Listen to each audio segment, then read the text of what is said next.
Putusan Mahkamah Rakyat luar biasa. Pendahuluan. 1. Latar belakang mengapa Mahkamah Rakyat luar biasa.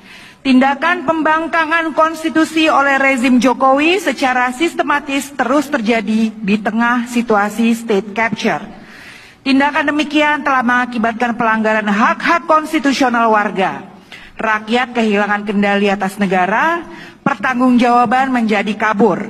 Standar-standar perlindungan lingkungan, sosial, dan integritas manusia yang diturunkan telah menimbulkan ketimpangan yang melebar, memperluas, dan memperdalam kerentanan.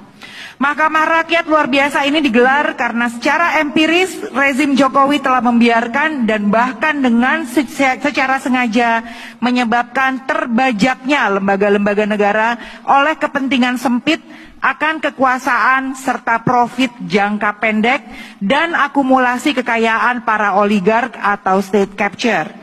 Terbajaknya lembaga-lembaga negara tersebut pada akhirnya menghasilkan berbagai kebijakan yang secara langsung atau tidak langsung telah melanggar hak-hak konstitusional rakyat sebagaimana dijamin dalam Konstitusi Republik Indonesia. Tidak hanya itu, pengambilan kebijakan dilakukan secara ugal-ugalan di ruang-ruang tertutup tanpa partisipasi warga negara.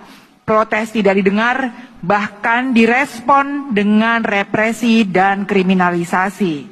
Ruang bagi rakyat untuk mendapatkan keadilan juga semakin sempit. Tidak hanya lembaga eksekutif dan legislatif yang terbajak, namun juga lembaga yudikatif yang ikut terkooptasi oleh kepentingan politik rezim Jokowi. Para penegak hukum gagal menegakkan nilai keadilan yang hidup di tengah masyarakat. Bahkan di beberapa kasus justru menjadi alat gebuk bagi masyarakat.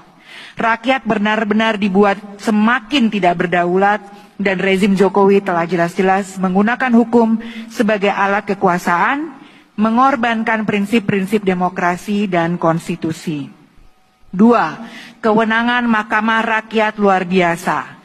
Indonesia sebagai negara hukum sudah seharusnya patuh pada nilai-nilai kerakyatan, demokrasi, hak asasi manusia, dan konstitusi sebagaimana telah ditegaskan dalam pembukaan maupun batang tubuh Undang-Undang Dasar 1945. Akan tetapi selama 10 tahun pemerintahan Jokowi telah keluar dari nilai-nilai tersebut dan berupaya menjerumuskan negara hukum kepada negara otoritarianisme. Dengan demikian, gugatan ini didasarkan pada hukum, hak asasi manusia, demokrasi, dan konstitusi. Bahwa rakyat sendiri selaku sang pengampu kedaulatan negara